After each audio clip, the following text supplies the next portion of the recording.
Hello. Welcome, everyone, to Therapy of the Absurd, episode 41. How's everybody's week going? All right. All right. All right. All right.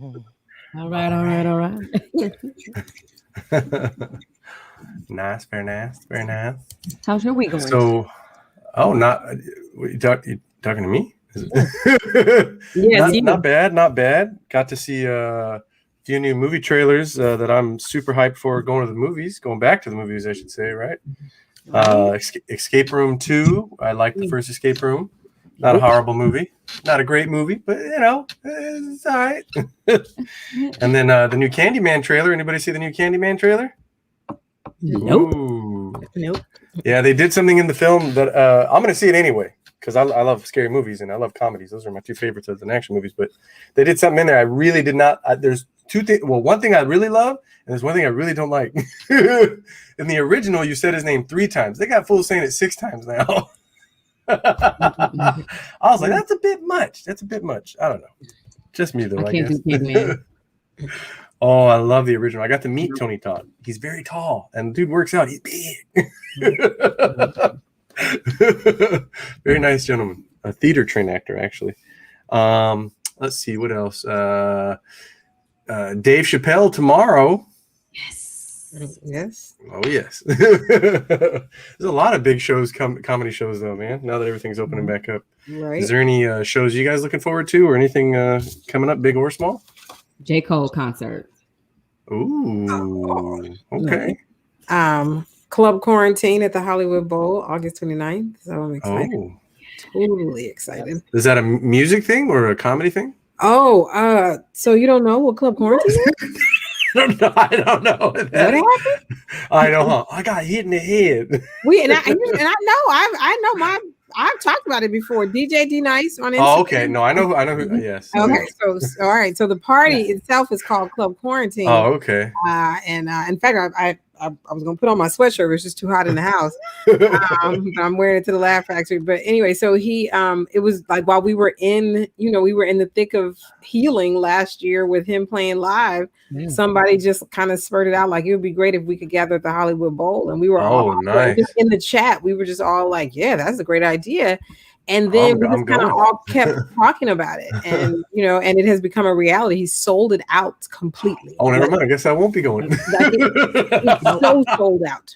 So sold out. He also will be in Brooklyn at Prospect Park in Brooklyn, and which is almost sold out. Was almost sold out the last we heard. And they've booked Chastain Park in Atlanta. Wow. So so looking forward to that. Also, even though I love Mike Epps, I don't know if I would go to a Mike Epps show. I was in Vegas over the weekend, and he's going to be at the Venetian on September 4th and 5th. That looks like I might have to go. That's I got ample time to save. I've seen Mike Epps. That's a great show. Okay, then I need to. I'll look at show. Yay! We'll be at 9 after. Yeah. Nice. Then I'll have to go. I love Vegas too, so it's a great excuse to get my ass out the house. Now I don't love Vegas. I have to admit. Okay. Well, I mean, I don't want to say I love or hate the people. I would say this: in September, it should be better, right? Because it's just hot. Is it hot year round there, or? I've been there when it was snowing, but probably not anymore. I've been there when there was ice on the fountain of Tropicana. It was awesome. The whole thing was ice. Were you 7 years old? Like how long ago? Yeah, exactly. Boom. You remember when they were marketing to kids back then? Like for a while, they tried it. They said, "Kids, bring your parents, make them lose their money for both of you." Yeah, it's like good. No more college for you. But did you get to play good video games? Oh yeah. Oh, good. Literally, that was just a shot in the dark. Yeah. I figured it had to be when like a long time ago. Yeah, you're right. It's probably 7, 8, 9. One of those. Wow. I don't have a good concept of time. But now the heat is close to the devil's. I was gonna say, like, I went live and I was like, "I bring you greetings from the equator." Like it was just hot. But nowhere's safe now. Right. Nowhere's safe. There's parts in Canada that were 115. People are like, "What the fuck is this?" But there's no Canadian. Notice I didn't go to any stereotypical Canadian voice. Hey, what's that? You did it. Last night's show at Flappers was a Canada Day Eve show. Like it was very funny because all the comics were Canadian. Ron Jossel was on the show. I didn't even know till I got there. So Ron Jossel was on the show. Renee Percy, of course. The rest of the comics, I didn't really know. They were all very nice. But there were a lot of people in the audience from Canada, which is very funny and very cool. And like I met 2 people, and they both were like, they they Googled like Canada Day Eve events in LA, and they both got Flappers comedy show as the thing to do for Canada Day Eve. And you realize like today is Canadian Independence. So I think it's funny because we don't have an independence. We don't celebrate Independence Eve like that in this country, right? No. The only way we celebrate it, I'm sure that you guys grew up with cookouts, but in a Black household, like, it's some meat soaking the night before. Is the only way we know it's the eve of anything, because all of the food prep is waiting for is the night before. So that would be our version of Independence Day Eve in the kitchen, right? Oh, very nice. I just independence makes me kind of laugh. It's like, oh wait, isn't there still money? None of you were independent. They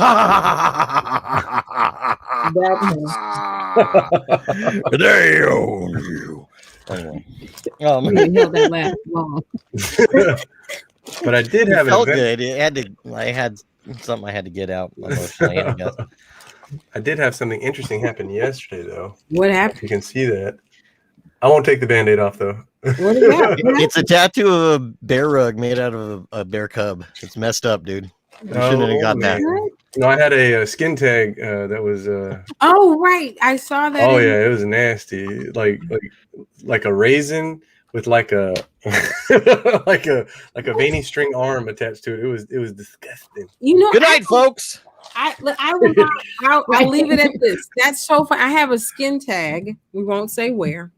I will simply say that my esthetician said to me, she was like, why won't you get rid of that? She said, and this is exactly what she said to me. If that shit was on your face, you'd have got rid of it. Like, get rid of it. Like, she went hard in the paint on me. No. My skin tag down there was my priority. Oh, yeah. No. Get an Uncle Buck. It's the thing where he tells the lady to get give a rat a quarter or something. Yeah, here's a quarter. Maybe you could pay a rat down at the subway to bite that thing off your face. No. He's like, freeze it off.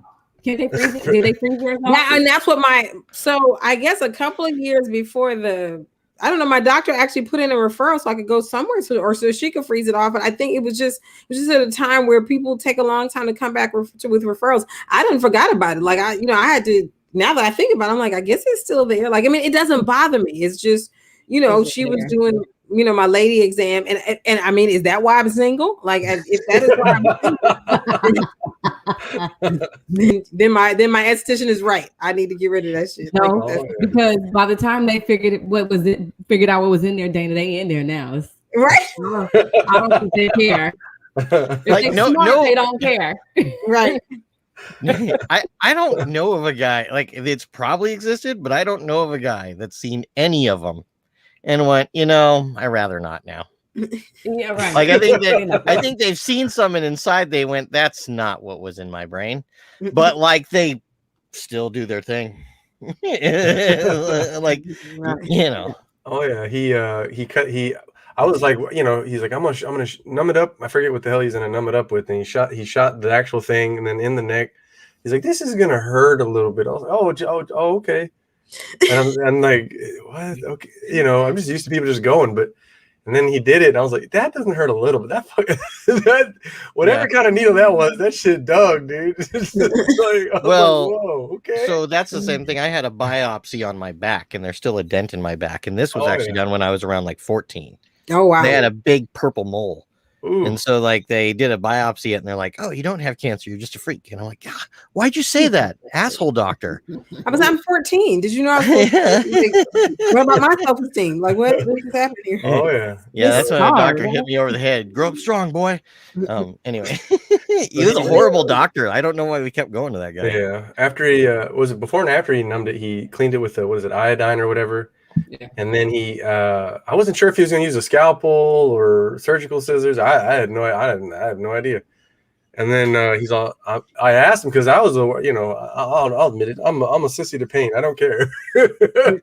He's like, no, you're not going to feel anything. I'm like, are you sure? Are you sure? Because I told him flat out, I was like, I don't want to feel no pain. Right? I don't feel nothing. He's like, no, you won't feel anything. Just give it 5 minutes. And he came in at 3 minutes. And I was like, are you sure we're ready? And then he started doing something. I don't know what the hell he was doing because I wasn't going to look. He's like, well, you can look if you want. I was like, no, I'm okay. He's like, you're gonna feel a slight amount of pressure. He's like, and it shouldn't bleed that much. And I was like, oh, okay. And then out of nowhere, he's like, oh wow, yeah, you're bleeding a lot. Oh my God. Oh yeah. I was like, okay, I'm out I just started slowly kind of in the chair. I was like, okay. That's He's like, funny. oh yeah. Like, do you want to? That's what like when they offered me a video when I got my vasectomy. Like, do you want a video? No. What am I gonna do? Break that out on the big screen? Look at the detail. Like, no. I wish my husband would have got a video of his vasectomy. I would have watched it. Oh no. Just to be sure. Just listen, he got to watch me go through the pain of having 2 children. Let me enjoy one thing. Right. Yeah, I'm on your side. Thanks, Daddy. Oh yeah. Yes. They had a two acts that we did for each other. Oh yeah. And then he hits me with we're gonna put this chemical on it and it's gonna cauterize it. Normally it hurts a little bit. And then I'm like, all right, when are you gonna put it on? He's like, oh, I already did. Oh. Who is he? Does it not hurt? Oh, you must not be normal. Why would you say that, doctor? And then there was like a little tingling. I wasn't sure what it was. And he's like, all right, we stopped the bleeding. You're good. But, if it gets a little red, I'm like, you just cut the shit out and you burned it with some chemicals. It's going to be fucking red, dude. Like, what the fuck? That's a lot. Like that. Here's the thing, for something that's so minor, we're not talking about a major surgery. That's a whole lot of talking, a whole lot of happenings. That's a whole lot of detail. Like so many little things for a little thing. Imagine if you was actually getting a vasectomy. Like, what if you had to get your liver removed? Like, you want to take a picture? Yeah, I feel like you had a whole situation for a small situation. Oh yeah. We didn't want the video from my wife's appendectomy either. Ooh. Yeah. Ouchie. I know. First of all, it wasn't planned. Okay, you have a stronger Pokemon, Dan. Okay, your Pokemon is stronger. No, she actually has a way stronger one than that. My wife has been through surgeries. She's a pro. Oh yeah, no. He asked me if I wanted to take some pictures after, and I was just like, nah, I'm okay. I'm okay. Yeah. And then he didn't even rinse out the sink. He left me in the room. He closes the door. And he's like, what is this, Piper?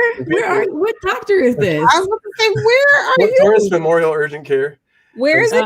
Torrance Memorial Urgent Care in Torrance. Oh, anything with Memorial he was a good doctor. Yes, thank you. Anything with Memorial. Memorial in it. I mean, it's Memorial. It's like, do you remember Good Medicine? I didn't feel anything, but I wished he would have rinsed the sink. I got up. I'm waiting for the paperwork. I'm like, what the hell is that in the sink? I go look in the sink, and it's like this little drip of blood. And a little mini puddle. Yeah, sorry, I won't get too graphic. Okay, yeah, I was like, can we? We love you. We do love you. It's not about segue. Can you say segue? It was something else. Yes. Oh my. Okay, well, let's see. Yes, that's all I'm ever going to do. And that's why I'm in trouble all the fucking time. Hey, Bobby. Welcome. And you are certainly forgiven. We are happy to have you. But yes, we're a podcast, so we crack jokes a bit. We do have an awesome guest. He was my escort through my first Korean barbecue situation. Mike just kept looking at me and saying, he's like, the chicken takes a long time. Like, we're gonna do that last. Like, it messes up the grill too. Like, you don't want to and after I've already ordered like chicken, two things of chicken off the menu, like I think he told me like 4 times, and I was like, I will not order chicken at Korean barbecue ever the fuck again. Mike made it clear, like, you don't want to. We're gonna cook the chicken. Like, he would just turn to me and just say, we're gonna cook the chicken last. I was like, okay. Oh no, yeah, it takes forever to cook, and then it just sticks to the grill. And then you can't take anything home, so it's not like us cooking it last doesn't matter either because you can't take it home. So it was just like, but I was just, I was just ordering what I knew, teriyaki chicken. Like, I feel like that, and I've heard comedians make that joke before. Black people gonna get the teriyaki chicken, like that's what we gonna like, because that's the one thing I know off the menu. So I'm not, it's not my joke, not at all. Hey man, whatever I can't lie. Good or or you know. But I can't lie, he was not. I think it was Dion Cole, maybe, but I can't. I think or either Dion Cole talked about us always ordering tempura because it's fried. One or the other. Tempura. Like He said tempura. he said tempura, but Yeah. but I feel the same way about us and teriyaki chicken. We're gonna order that teriyaki chicken because we know what that is. Oh no, yeah. If I go somewhere and I'm not familiar with something and I see something I do recognize, yeah, that might be the first thing I order. I like going to grab bag sushi. The only question I have is eel, and if they say yes, I go nope. Yeah. Eel, yes, nope. Nope. Okay. Eel, no, gimme. Well, Eel has the same word. It's eel, like ew. Don't right. Yeah, I won't eat eel. It's just like nope. Ew. But Yeah, I would like to say that Mike Kim is an amazing comedian. And I know you have probably a great introduction for him, Stefan. But I just Oh want no, we started out like that. That was amazing. Good job, roll with it. He is an authority on Korean yes. barbecue. So we'd like to welcome to the therapy of the absurd to talk about more than Korean barbecue.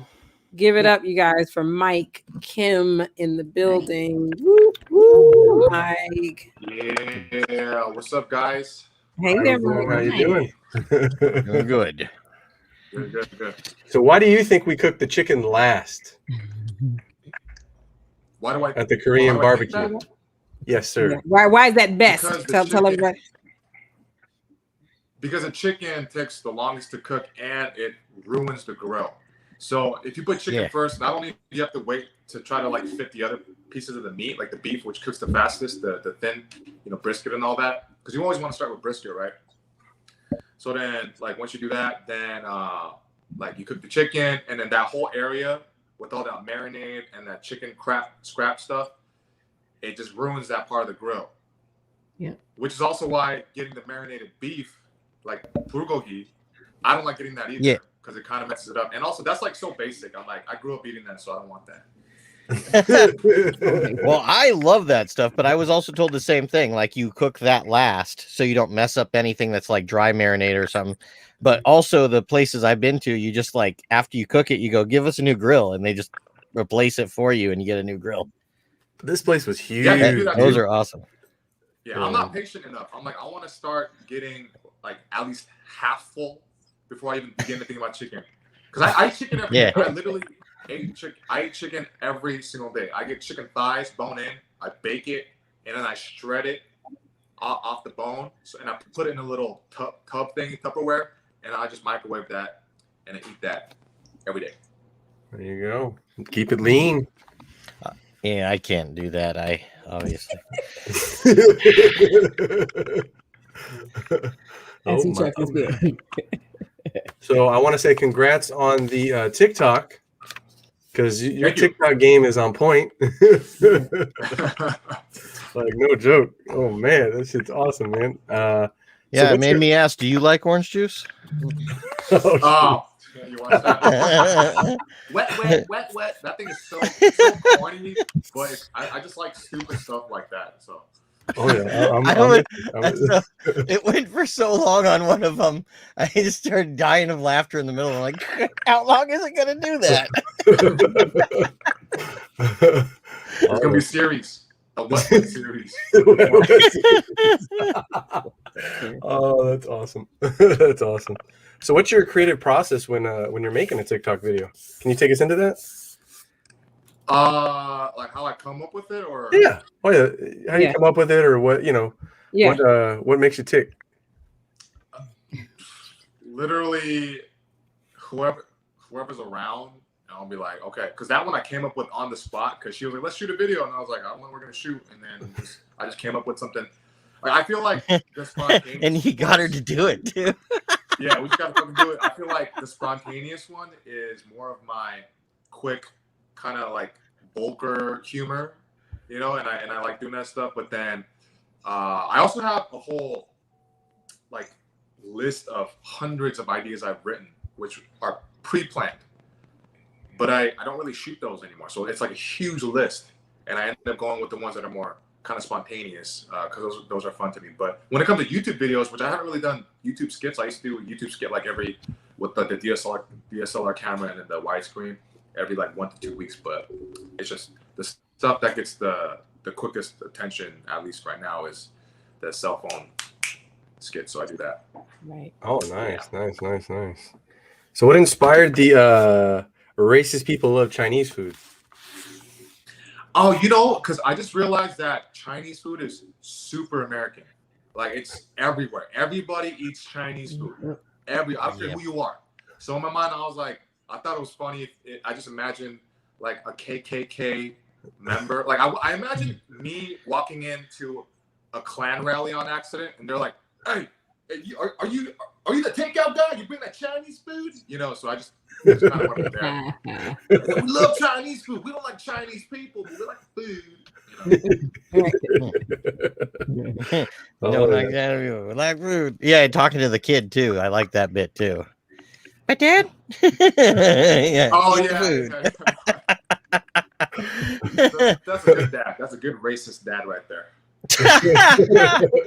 Oh, I wish it wasn't so close to. Never mind. Anyway, It's all good, man. It's all good. just kidding. So what do your parents or your grandparents think of you doing stand-up comedy? Because I know my grandparents, my Japanese ones are they're just disappointed. Yeah, see, the only grandparents I have left is my two grandmas, one grandma on each side, mom's side, dad's side, and both of them don't know anything about social media and all that stuff. So like they have literally, as far as my grandma knows, on my dad's side at least, I'm still going to church every Sunday, and I'm married to a Korean girl. That's what she knows. You know what? Yeah. I don't mind her thinking that because she's gonna die. So let her die. Because I told my uncle recently, a few years ago actually, when I started doing all this stuff and pursuing my dreams. I was like, you know what? I'm gonna be me at all times. So I used to lie to him too about going to church, and he took me out to eat. And he's like, so how's church? And I looked at him, and then I was like, you know what? I'm gonna say it. I said, I'm not Christian anymore, and I don't believe in God. And he looked like he saw a ghost, and he was like, he didn't know what to say for like 10 seconds straight. And I felt bad, and normally I would apologize, but I was like, you know what? You commit to this act out. And I just kept staring. Like, that's it. Did he say anything back at all, or no? No, we just went back to eating that whatever Coco's Diner food. I don't remember what Yeah. So it's just accept me. Or get the fuck. Can I curse on this? Yeah. We're not monetized yet. Fuck out of my life. Oh no, I'm with you, man. I got family in Meridian, Mississippi, and they're Pentecostal Christian, and I love them to death, but they crazy. Just gonna say it. Yeah, I think that's why it's kind of a blessing in a way where I used to get jealous of people that have a bunch of family here. Like I have, I got on my mom's side and dad's side. On my dad's side, it's like aunt, uncle, two cousins. Mom's side, aunt, uncle, another aunt, four cousins, and that's really it. And I'm cool with that because you know what? They're normal enough and they don't cause me trouble. So I don't really have to worry about other family members. So I'm all right. And I have other family, but we don't talk. And I get worried because I'm like, what if I have like a really hot cousin that I don't know is my cousin and we hook up and I'm like, oh my God. Well, you ever think about that? Is this a Pornhub video happening? Oh, well, like Iceland has an app. Yep. So Iceland has such a non-diverse gene pool that they have a phone app to download. So if you meet someone at a club, you ask them their name and you check it out and make sure you're not related to them before you make a sloth in the basement. That is the weirdest, most genius shit I've ever heard. Yeah, it's because Iceland has a very non-diverse gene pool. Like most people, you tell them, hey, you want to move to Iceland? Oh, fuck no. Hey, but great. But it's actually a beautiful place. So it's odd. Yeah, like kind of like when I was in Norway. Yeah, everybody looked the same, like just perfect, like Hitler youths, just everywhere. Yes, so that's how I've heard it described. Blonde hair, you know what I mean? I'm like, man, if Hitler was alive, he'd be like, danke, bandaba, Yeah, Hitler was just mad because he's like, I was born in Germany. Actually, I don't know if he was. I think he was born in Austria. But I'm in Germany. I'm not in Norway. I want to be in Norway now. Bring Norway to me. I am a failed artist. Fuck. Oh yeah. Oh man, imagine Oh, if he yeah. was better at Dang. painting. We could have just, Everybody's got that family member or family members, that either ain't supportive, that is all drinking the haterade, no matter what you do. I know I got a fair share. Everybody's story is different. First, I'm trying to recover from Stefan saying Pentecostal because I was just like, Oh, I said it wrong, my bad. Penty, like, because I was just like, that crap. And that, yeah, and again, I don't know if it's a black thing because we say Pentecostal, and, Oh, and the word does have a T. It does have a T. Oh, And okay. For a minute Not in there. ours though. Pentecostal. Well, but it's for a not minute like- there, I thought he said hentai costal. And I Oh, was like, hentai. oh my. Ooh, I love hentai. Ooh, I used to watch that all. It didn't even sound like hentai Costco. I was like, okay. So I was I'm gonna recovering. steal that, Dan. I'm stealing that. I'm You recovering. good? You know what that's like? That's like I used to always say library. I don't know if there was another R before. I didn't know it was library. Mhm. I'd be like, you gotta go to library. A lot of people say library. I say library. So have you ever had someone point out something about your culture that you don't know to you because you don't see it that way? Like, okay, so my friend Ryan, he goes, white kids say things like pillow and malk. And I What was go, the last one? oh shit, a lot of us Malk? do. It's a Pillow milk. and malk. Like Malk. pillow instead of pillow. Pillow. Like Oh, it's and weird. You're milk. like, Like milk. Malk? Milk. yeah, like malk. Like, can I have some malk? Like you just say it and you don't notice it. Who's Like that? it's very subtle. Who's that?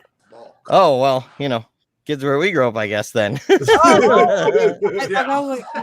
was like, what are we talking about again? Well, my sister says milk, like MELK, milk, Yeah. not milk. I say milk. I'm not saying I'm pronouncing it really, really strong, but it's like really subtle. Like he would notice the little subtle thing, like pillow and milk. Like he'd hear an A in it, and he goes, "You guys just say an A in milk for no reason." And I'm like, "Oh wow." And I thought about it. I was like, "Yeah, at least kids around here, they kind of do." We ain't never. Malk shake. Malk Malk shake. Malk shake. Yeah, that's a little too much. It's hard to do it the subtle way. Milkshake. Because I've relearned, I re-educated myself. He sat me Milk down, he hit me with milk for a long time. It's called milk, motherfucker. I know one of my mom's guests when she was alive. She works It's at not the milk. It's milk. Milk, motherfucker.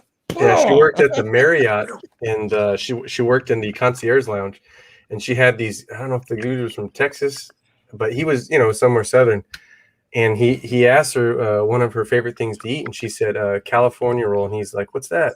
And my mom told him, sushi, and he said sushi. He didn't say sushi. He said sushi. And who is this? Yeah, he said sushi. So, a southern white dude that would just happen to be, I believe, from Texas. I could be wrong, but I know he You got was, some sushi in here? yeah, and he's like, "Well, did you guys make sushi?" See, that's the thing, though. He said sushi. He thought he said sushi, Yeah, right? Like, ended up but you being heard sushi. sushi because the way he said it so fast, he said sushi in your ears. Like, I'm pretty I sure get he it. said sushi. I don't know what's did. going on right now. Like, Yeah. So, How long?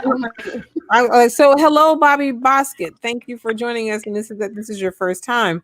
Bobby has a lot of questions, so we just want to say hello, Bobby, and welcome again to the whatever. therapy of the absurd. And No, yes, you made I go.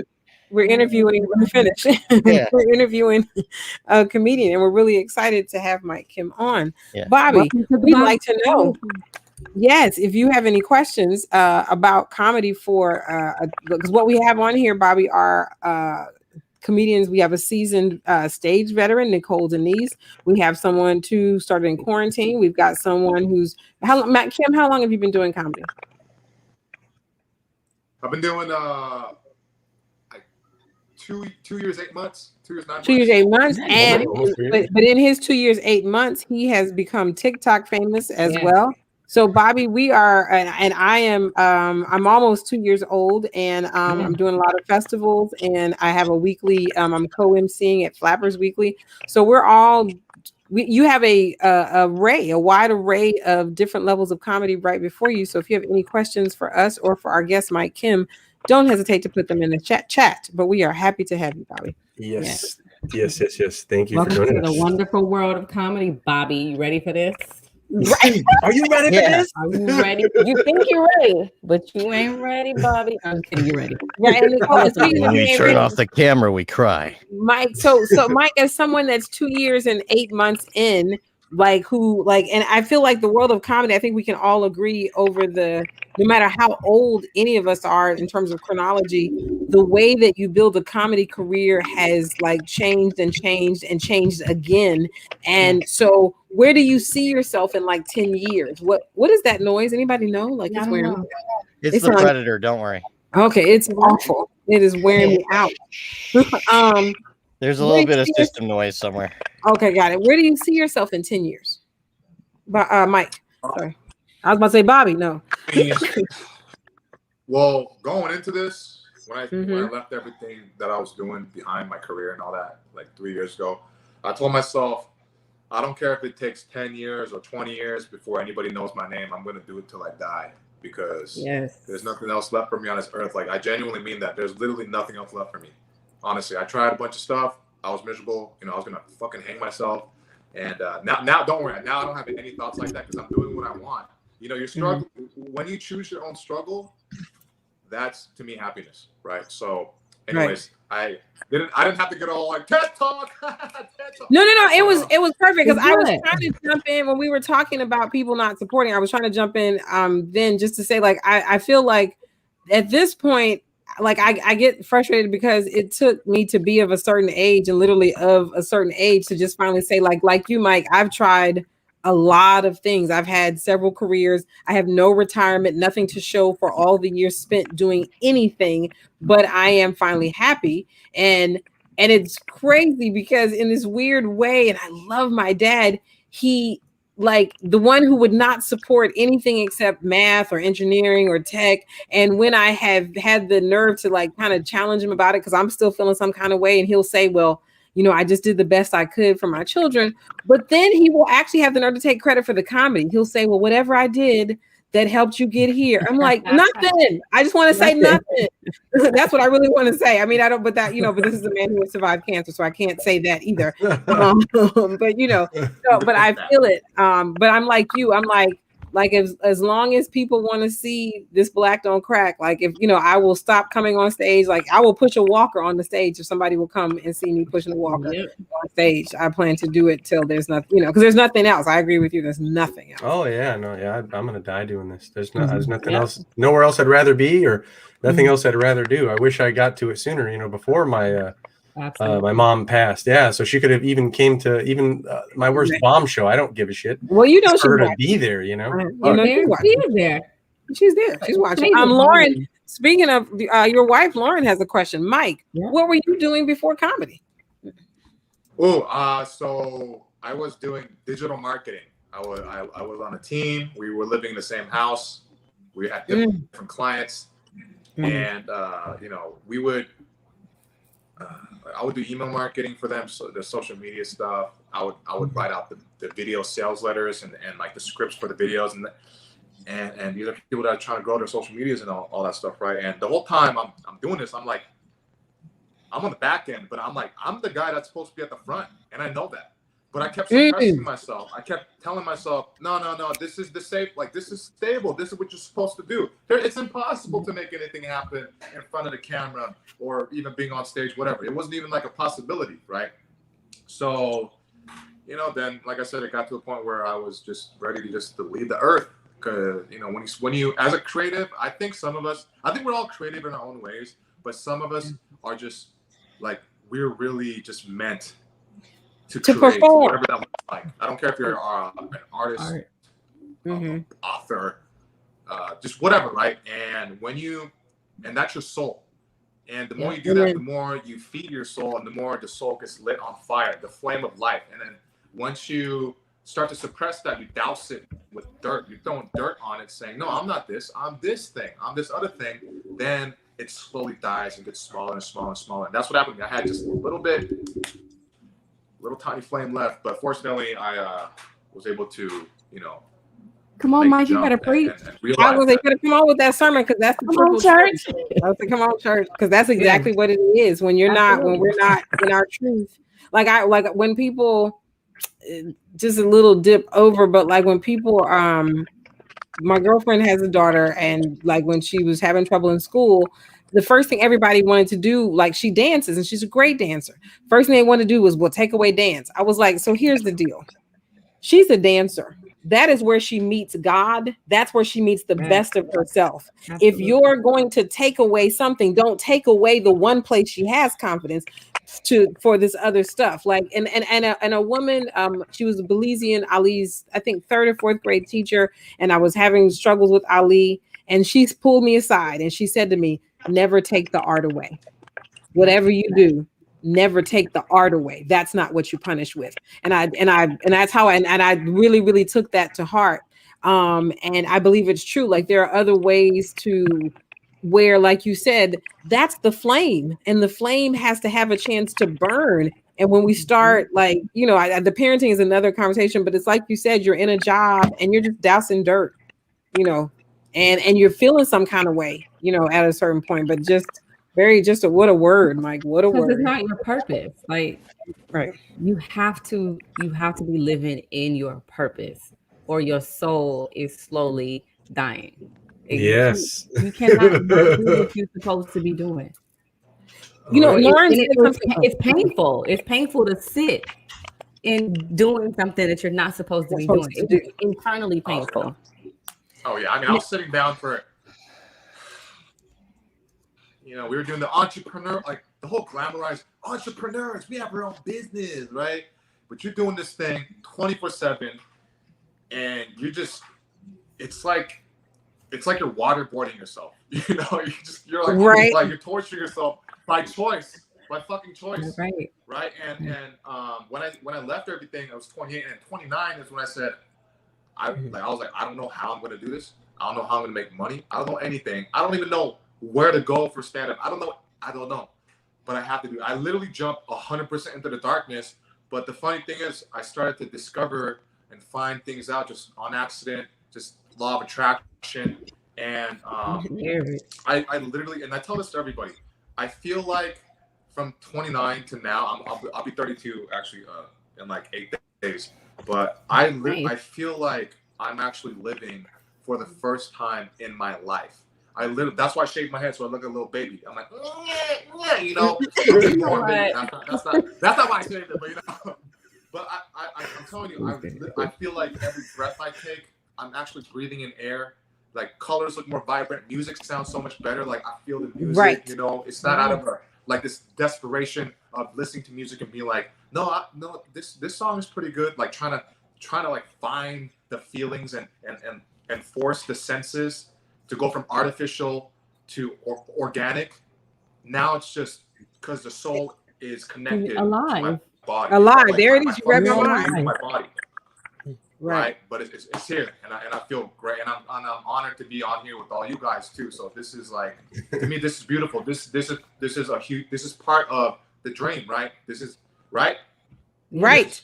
Mike, you said something. So a couple things are happening. So wait, we want to say this to Bobby. Bobby, listen, if you have questions about bits, let's do this. Why don't you hit us in the off hour? Because we want to all be present to how great this interview is. We want everybody on the panel to do that, because we want to definitely check out your comedy or help you if you want that. Yeah. But what you want to do is hit us off the podcast so that we are present to our guests. That's first.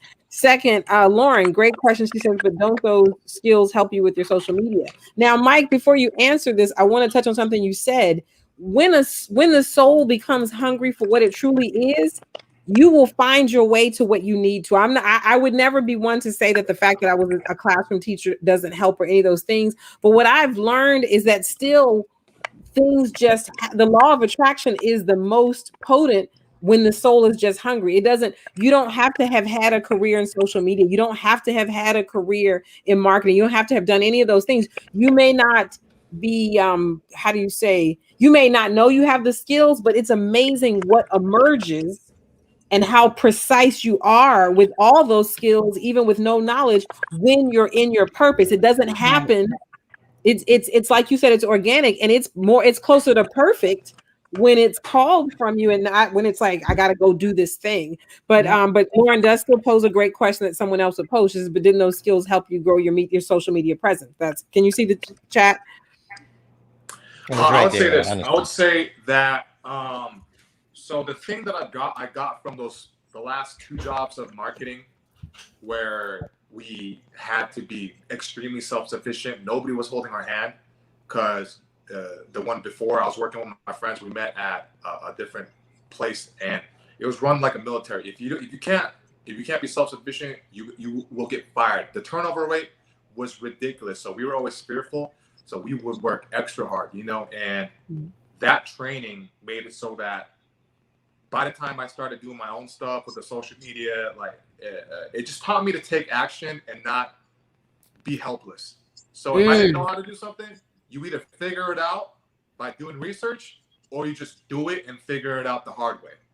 And that's why now I don't understand. I can't relate to people who, in my opinion, act helpless. I'm like, you kind of do know what you got to do. And looking back on it, I kind of always did. But Right. I didn't do it. And this is what I wanted to say. I got to say it real quick before I forget, because it came back. I always knew that I wanted to be an entertainer. I did. But the reason why it took so long to the age of 28 until I hit that rock bottom was because I knew if I admitted to myself that is who I am, there is no turning back. And that is scary, because society says if you go this creative path, you are most likely going to fail and die. Yeah. And it's funny because it turned out being the very opposite. Now, in terms of finances, yeah, I'm not making like what it was. I'm making not much, but I do know as things progress, it's going to eventually happen. But it's just the heart's in it, and I'm working harder now, and I'm fully immersed in it because I want to and I love it. I think about this 24/7, and it's great. It's great. 100% on everything. I think like we all have to come to that. When I was in Vegas on Saturday, one of my friends, my girlfriend who went down with me, and she's known me the longest I've been in LA. And you're talking about being 28 and 29. I didn't even get to LA till I was 29, and I still wasn't ready to try to be in front of the camera. I thought it was too late. And I did a bunch of stuff behind the scenes before. I'm still old enough to be your mother. Anyway, but anyway, my girlfriend said what she doesn't know was the biggest compliment to me from my show Saturday. She said, "You just look so comfortable up there," and that meant everything, because like even having been a teacher, like doing things in front of people, there's still nothing. And every comic on here, Nicole, you guys know this.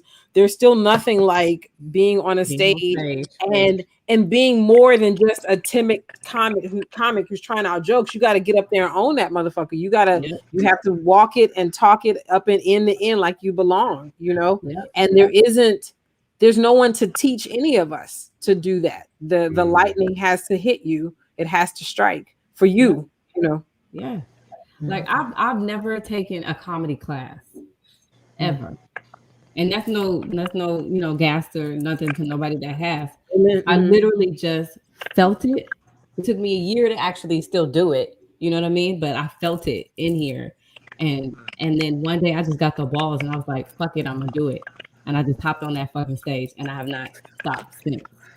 And you know what? I love that you said that. Because I actually took 3 stand-up classes, because I'm a completionist. I had to finish it. But after the first one, even the first one, it's like you're having other people tell you how to be you. And like the first one, the first teacher was like, I hate when people hold the mic a certain like this way, and I was holding it that way. I'm like, what the fuck? So I changed it. And then the other teacher, I remember, because my energy is high. Like I come out, I'm like, yo, what the fuck? I'm fucking here. Let's go. Let's go, right? And he told me, yes, sir. He said this. He said, why are you acting so Def Jam? Oh. Wow. Racist ass. Well, he wasn't black. I watched Def Jam, but I'm like, what are you talking about? So that what does that even mean? Sorry, what's that? No, nothing. I was gonna say. I mean, I know exactly what it means, but if in your position, I'd have been like, "What the fuck does that even mean? Like, what are you talking about?" Yeah, because like, I'm sorry, like that's what would have come out my mouth. I'm sorry. Yeah. I mean, so that fucked with me. So I had to erase or rewire myself through open mics after the classes ended because of that one comment. Why are you being so Def Jam? I'm like, what? So I would have been so excited. Like, I am Thank you so much. Yeah, it's a compliment now. I made it. But, right? But then back then, it was like he's like, why are you doing that? I'm like, Yeah. Because that's me. Yeah. That's my energy. What? Because you think I gotta be this little Asian boy who's like, hi guys. You have to do your accent. But that's not me. I'm not that. I didn't grow up like that. Yeah. Right. So that's why I like that what you said about the feeling. It is feeling. The more you get on stage, you're just trying to get that gut instinct that you feel outside of the stage, and just like connect with that and trust yourself. Yeah. I had a lot of people like. Oh, go ahead. I'm sorry, Dan. Go ahead. Well, I'm just saying I like that you say that, because there's been a certain thing of advice that I've heard thrown at me once before in a class, but also thrown at other people and then from other students, to the point where if you hear it from enough people, you're starting to wonder, was this in a book or something?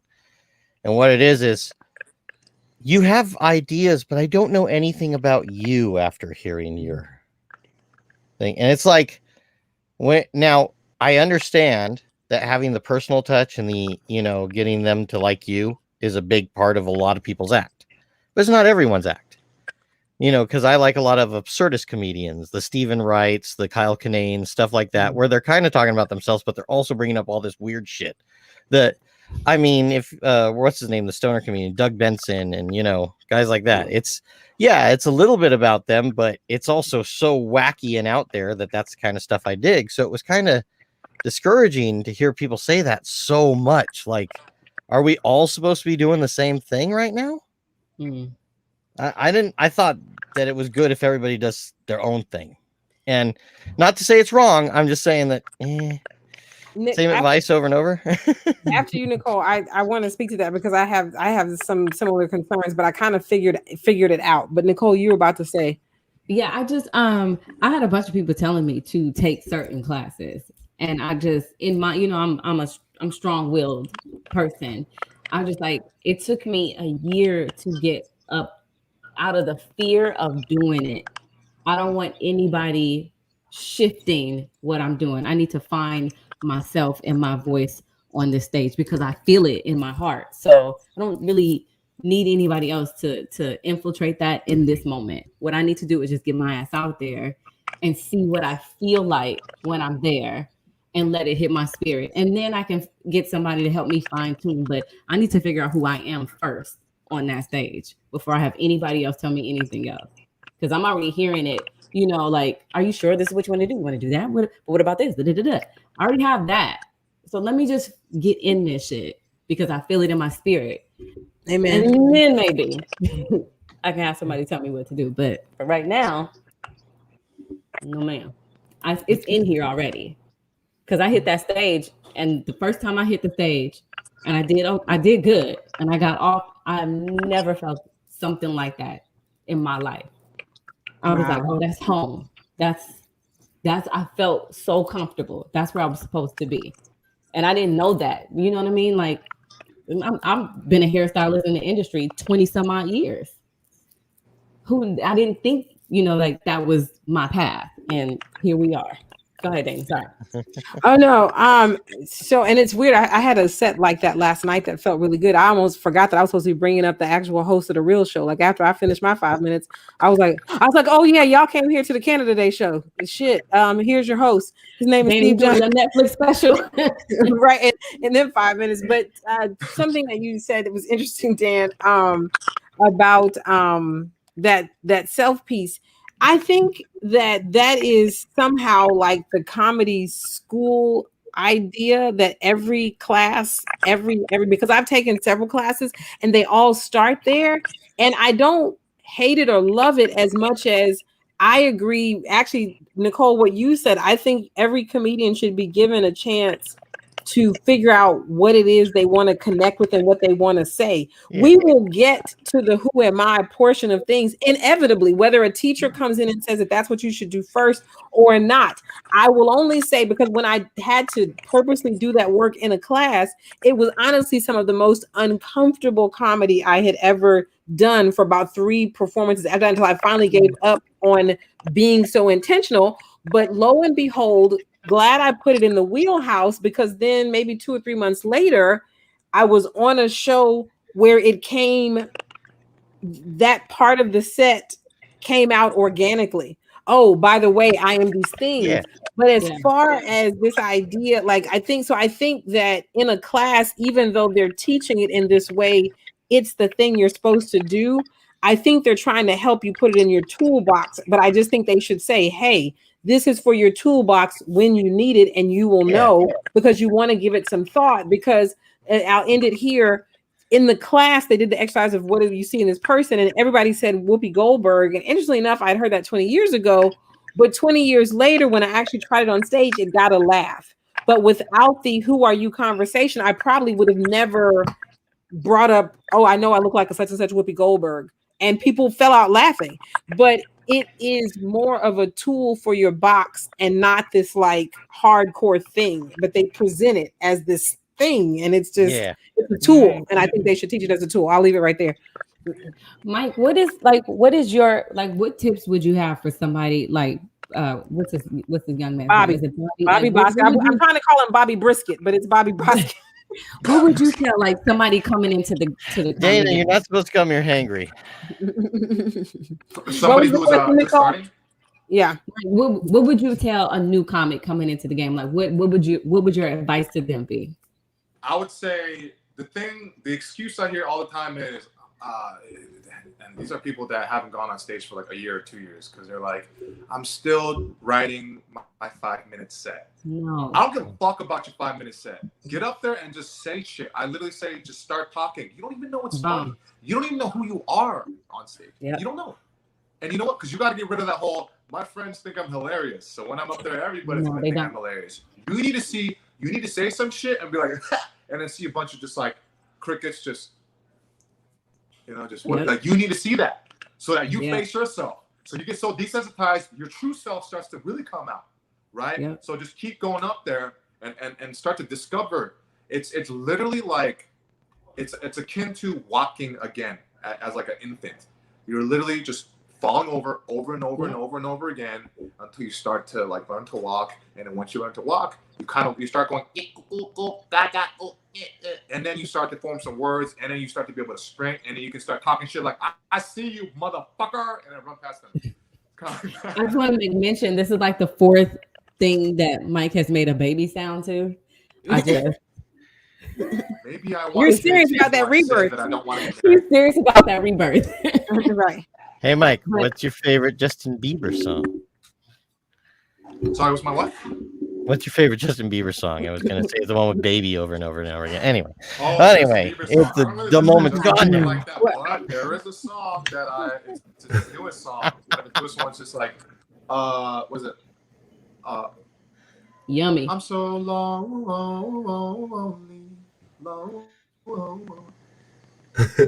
That one? I have no idea. I like that one. Nice. That's interesting. I was not expecting that. I know. I like sad boy music. I do. Like, I love Korean ballads, all about sad shit, but it makes me happy. Morrissey? Strange. Morrissey? You've been listening to some Morrissey too?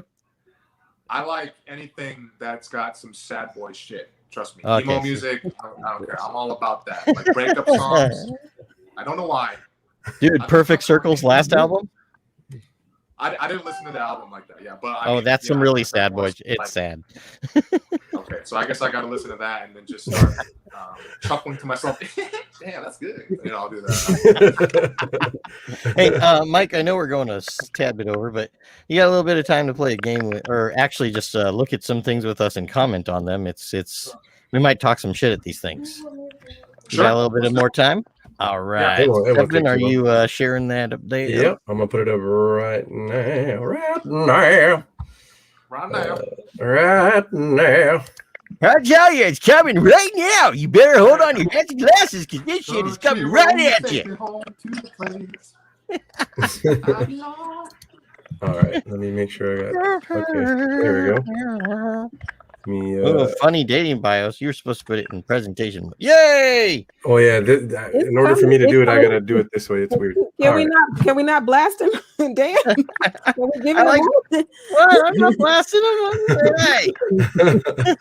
It's the transition into it is funky. I apologize. You obviously do not watch the podcast I watch. The Therapy of the Absurd podcast presents funny dating bios. What's the craziest dating profile you've ever seen? Here we go. We're gonna go with the first one. Bam. Lauren, 23, arms dealer, Wichita State University, 7 miles away. Hands down the best catch. Eyes 10-10, body 9-10, personality 20-10, arms half. 1 out of 2. You know what? Oh my God. It's beautiful. You just, I love, don't you like, Nicole, you just caught it. I just caught it. It's poetry. Yo, She thought a lot about this. Oh, she's Wait, missing Mike- an arm. I thought she was doing like some weird thing like this. No. Oh. Everybody take a deep breath so you can catch it when it shows up. Everybody take a deep breath. Everybody's running on like I don't know, y'all running on fast. But we want to also bring attention to something that's kind of funky. She's got the Satanic Bible on the table. And she's missing an arm. Like that's not from the people, the devil worshippers. No, Anyway, I know. we're not going into this. All right, we're not going to talk about the Church of Satan today. No, I'm getting kind of turned on because I've watched amputee porn, like girls missing like a leg or like an arm, and I've always had a fantasy of having sex with a girl missing a limb. There you go. I know it sounds strange, but when you watch enough porn, it takes you to weird places. So It does.